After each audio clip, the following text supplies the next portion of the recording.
Hello, I'm Sam Boehner, your Canadian Society of Painters and Watercolour BC and the North Regional Director. That's a mouthful. And today I'm here with Shari Blaukopf from Quebec. How are you? I'm well. Very nice to put a face to your name. I did well. I've seen your face on your website, but yeah. Nice to meet you. Nice to meet you. Okay. So tell me a little bit about how you came to the Canadian Society of Painters and Watercolour to start us out. Sure. Well, I started painting in watercolor when I was about 12 years old. And there was a local teacher in Montreal, Helmut Gert, that a lot of people studied with. And I was probably the only teenager, I don't know. But so I started painting when I was quite young. But then when I was about 18, a family friend was going to take a workshop with Ed Whitney in Maine. And he was very famous. And so I went, and that just kind of opened up the world for me in terms of, you know, figuring out how to really paint in watercolor from somebody who was such a great teacher. So I started painting, and I painted in watercolor until probably 1990, when my first son was born. And then I stopped for a long, long time, like 20 years. And I started back up again in 2011. And then I started, trying to exhibit more. So that's how I came to the society. Then I started entering my work in the show and became a member, and was very happy to, find a group. It's it is a great society. They've done some amazing things over the years. Yeah. I'm 95 years old this year. I know, that's really amazing. That's a little bit about your background and what called you to be an artist. Those were my first two questions. So that's really... I was one of those kids who always drew. I draw every day. Mm-hmm. And hopefully that involves some watercolor. So my main goal is just working and learning something new all the time. So I read a lot of books. I have, a huge collection, and I go to used bookstores all the time when I travel looking for watercolor books. So I found some really good ones. There's actually the best bookstore I ever found for art books was in Penticton. There's a used bookstore. And so if you ever get to the Okanagan, that bookstore is amazing. Yeah, we used to go to the Okanagan quite often to visit the United Church camp there in Naramata, and I never thought to do that. But anyway, next time I go. Great bookstore on that Main Street. That's just do something every day, and I guess when I'm teaching, that's what I tell students. Just keep doing it, and with every sketch, whether it's a small watercolor sketch or a big painting, there's always some learning experience. So that's my goal, is really to just be curious all the time and learn all the time. Right on. And not so much to get in a gallery or sell or whatever. I'm just it's the curiosity part that intrigues me more, and also I guess learning about other people's process I find fascinating. How other people think, how they work, how they develop their ideas, how they look at subjects, how they paint, even I love watching people paint on YouTube. Now's a good time to watch a lot of YouTube videos. Yeah. Can you explain to our members a little bit about your process? Sure.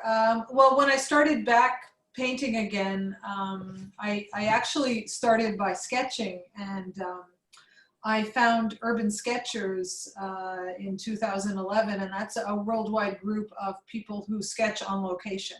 So there's artists and landscape architects and graphic designers, and all kinds of people who from all around the world who sketch on location.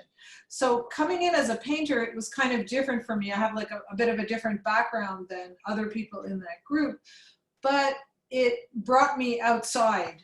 And so my process is always to, I don't paint very often from photos. I really love light and shadow and real life and street scenes. So that Urban Sketchers thing sort of combined with my painting experience, made me appreciate what is different about every day. And so that's kind of my process of, you know, wanting to go out and paint on location, is because I love to capture changing light and shadows, and you know, I'm not really an atmospheric painter, but I love gritty cityscapes. And I started documenting changes that were going on in Montreal. So I like to paint in Griffintown, which was the old Irish neighborhood, and now is all condos and all gentrified. So, you know, I like to, it helped me discover my city too. And so that's kind of my process, is just, you know, my background in school was as a graphic designer. And that's what I studied at Concordia. So when I studied with Ed Whitney, I learned a design approach to painting, understanding composition and rhythm and harmony and balance and repetition and all of those things. So it's the same thing in graphic design as it is in painting. So for me, when I'm looking for a scene, I'm looking for a combination of shapes and values that are sort of the puzzle pieces for the design. Right. And so that's why, you know, it doesn't matter to me if I paint garbage cans. People always laugh because I paint trash bins, but you know, if there's good light and the shapes are good, then they're just like anything else. So that's what I like. I like you know, a good gritty urban scene. How do you think your practice has changed over time? Well, I guess I'm still thinking about the same things, but it's probably, I'm hoping, I'm always working on getting better technically. So I'm always working on controlling the water and pigment ratio and feeling a little more in control. But what I've learned about watercolor is that really you're never in control. I still love it. You know, there's never anything predictable about it. And recently I've integrated gouache, working with gouache, and also combining gouache and watercolor. So I'm always trying to learn new things, but I'm always realizing that with watercolor, there's always something that goes wrong. So, you know, every painting is an experience. So I think, you know, one painting just builds on the next one. And, you know, I did take a class in oil painting recently, and then it was like, oh, well, that's okay, but the paint just sits there. So I wait for the surprises. And that's why I love watercolor, because you never know how it's going to dry. And I just love the excitement of that, you know, is it going to work or is it not going to work? So I don't know. I guess my process is still learning and still trying to control that water as it moves around on the page. I'm with you 100%. That's exactly, when you described the oil painting class, I had the exact same experience. I went like this and it's like, it doesn't move. What do I do with it? Yeah. But I do enjoy my little foray into gouache.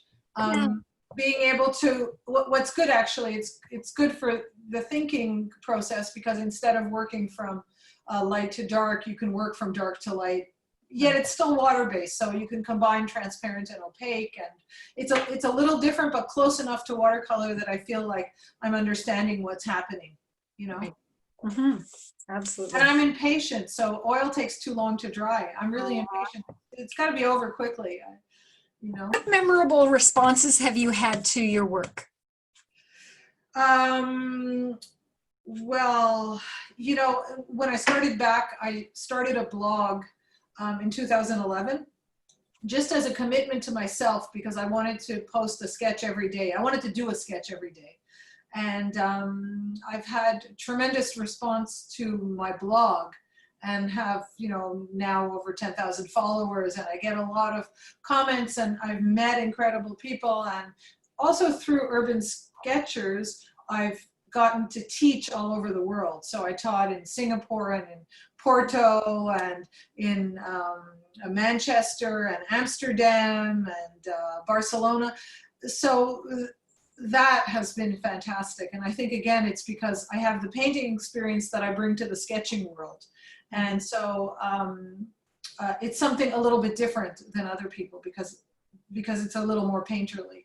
And so that has been fantastic. And it's also a fantastic organization and very supportive. So that's wonderful. Congratulations, by the way. That's an accomplishment in itself. It's yeah, and you know, the ironic part of the whole process is that because I was teaching in graphic design and teaching Adobe Illustrator and working with college students, I did that for 12 years and just recently retired from it last June. And I was noticing that my students weren't drawing at all. So they come to graphic design without sketching out any ideas. So the reason I went back to sketching is I wanted to show them how to sketch. And I also a little bit wanted to get away from being on the computer. But ironically, starting the blog puts me on the computer all the time. I didn't want to create on the computer, but you know, I have to scan my drawings and then post them. And it's also another interesting aspect was that it also brought me to writing, because when I write about my work, my process, it made me enjoy writing a lot. And that wasn't something I expected at all. So I was asked to write a book on, you know, the Urban Sketching Handbook. And, you know, all of that was like complete. I sort of assumed in my head when my kids grew up, I would eventually in retirement go back to painting a little, but I didn't imagine that that it would turn into something that became a career. So that was a total surprise for me and a fortunate surprise. what would you say is your dream project? Do you have a dream project going forward? Yeah, but well, my dream project, my husband is a writer. And so my dream project is actually to go to a place and stay there long enough that I could fill a book of sketches of the place and he could write about the place. So it's sort of a joint project.